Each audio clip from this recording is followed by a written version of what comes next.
What's up, guys? It's Coach Grant with First Down Training, and today we're going to be talking about the incorrect and correct ways to run a comeback route, okay? So the very first route we're going to be looking at here is one of the biggest mistakes that wide receivers make when they do a comeback route. Then we're going to get into a second mistake that wide receivers love to make when they're trying to accelerate out of the route, and then we're going to show a great example of a comeback route from Rondale Moore. So I hope this video helps you guys out. Let's get started. So first route, this is one of the biggest indicators that you guys can give, and why so many guys struggle with this comeback is that they raise their pad level up right before the break, okay? So everybody knows that when you drop into a break, the days of beating the drum, chattering your feet, all that stuff at the top of the route are over. You want to snap down just like this receiver does right here, and he does a great job of it snapping down. And again, this guy's in high school, so like this, if he can fix this one little thing, his route running is going to change like crazy, right? So right before the break, you see how before he snaps down, he starts to raise that chest up right there. He has a little bit of a raise up, and he exposes that number. If I'm a DB and I start to see your chest raise up and I start to see your number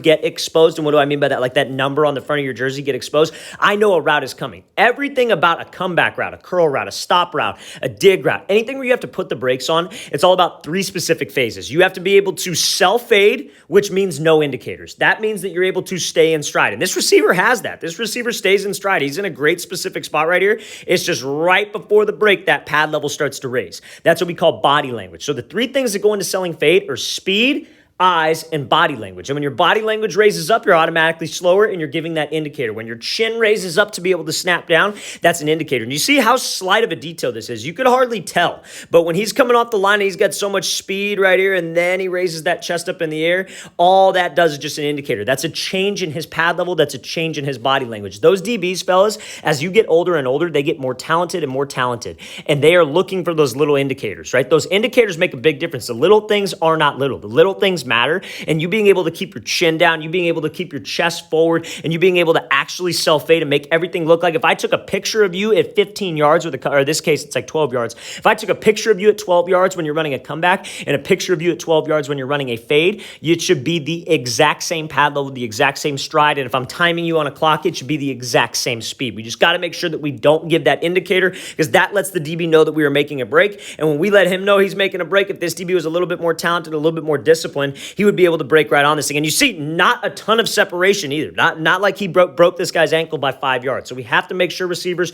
no indicators on my comeback route. I don't want to raise my pad level up to get that snap down. That trigger step will happen naturally. That happens because you drop your butt and you drop your hips. Let's watch the thing again, full speed one more time. Great job selling fade. Great job getting the outside release. But when you raise up like that, it's an automatic indicator. All right, guys, before we get into this next example of a comeback route, I want to talk to you about an opportunity we were having this offseason. We were traveling to 9 different locations across the United States for 2-day quarterback and wide receiver training camps. I honestly wouldn't even call them camps. They're more like clinics, because we are having limited number of participants in these camps. We're only having about 10 to 12 guys per position, per age group. So we're only going to be having about 10 to 12 high school quarterbacks, 10 to 12 youth quarterbacks, 10 to 12 youth wide receivers, 10 to 12 high school wide receivers. And the camps are going to be separate. So we're keeping the numbers extremely small, because we have you guys for 2 days. So our goal is to actually develop you. You will be coached on every single rep. We're going to be doing position work, one-on-ones, 7-on-7, everything you need this offseason to get better. So if you guys are located in Tampa, Houston, Texas, Phoenix, Arizona, Newark, New Jersey, Atlanta, Georgia, Chicago, Illinois,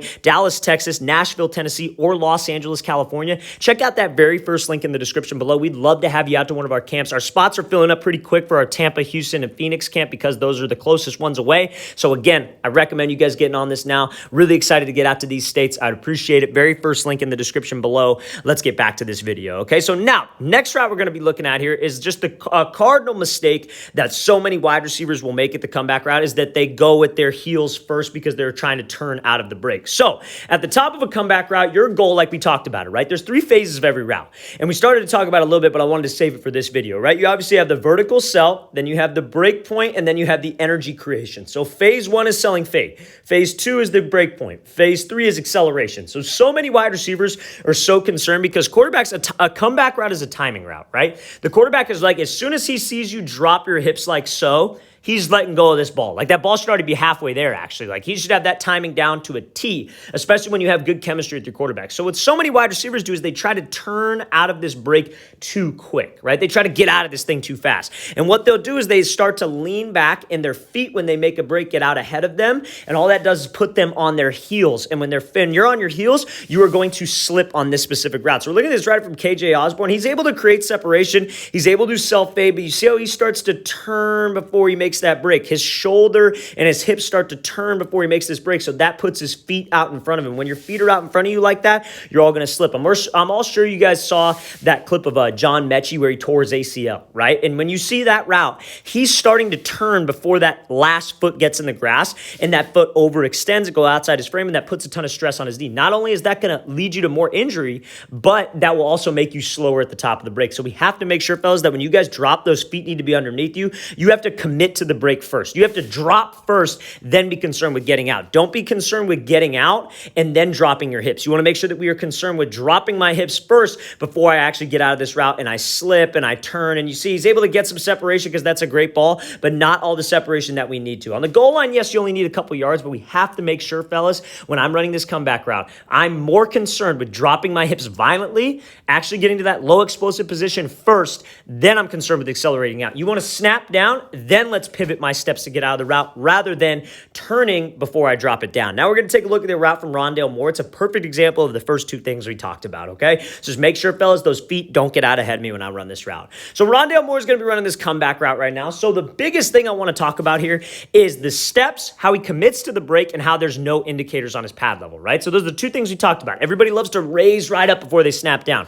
Everybody knows to snap down. I'm confident that every wide receiver can learn that, but do you know how to learn? Have you actually learned how to self-fade, how to get a DB to move, and then have you actually learned how to take the proper steps at the top of a comeback? So let's watch the thing full speed. So he goes off at this vertical set move, and I want to talk about how he's able to commit to the break first, right? So what did the first receiver do? The first receiver did right before this move where you snap down, he raised his chest up. He started to change his pad level. But you see Rondale Moore, when he's going through this route, he keeps the same pad level the entire time. The pad level does not change. And you see when he snaps this thing down, it's just a drop of his hips. The hip drop and his butt dropping down is what slows him down. So many guys will raise that chin up. They'll raise up. They'll throw this off arm up, and they try to snap down. They let the whole stadium know that a break's coming. How you get separation is you don't have an indicator with your body language and you have speed. Plain and simple, that's what it comes down to. So that's a mindset, fellas. You are not moving. Everything is looking the exact same, and then we're dropping into it. Now, what did the other receiver do? He started to turn his shoulders and his hips and try to get out of this break too soon. You want to commit to that trigger step, right? So that trigger step where you snap down, that's what gets you out of the break. So you see how Moore, his hips and his shoulders are still going vertical, and he's kind of taking a little bit of an outside stem, I guess you could say. So that's why it's almost crooked here. But his hips and his shoulders are committed, and that snap down right there is what's going to get you out. That snap down puts your hips into that low explosive position to where you could drive out. Now, you see how his steps are what's pivoting him. He doesn't start to turn. He snaps, then he pivots that step. That's going to start to get your hip turn. Then that third step hooks, and you see how that third step is inside of his frame. It's not way outside of his frame. He's not slipping out of this thing. That's how you guys run a textbook comeback. That's how you guys run a better comeback route than what you're doing right now. Don't try to get out of this thing too soon. Don't raise your chin up before you snap down and let everybody know you're making a break. Keep a good pad level, keep good speed, trust your hips to snap you off, and then the steps after will turn you out of this break so we could drive. That's a great route there by Rondale Moore. That's a textbook comeback route, and that's exactly how you do this thing. Make sure we don't give that indicator.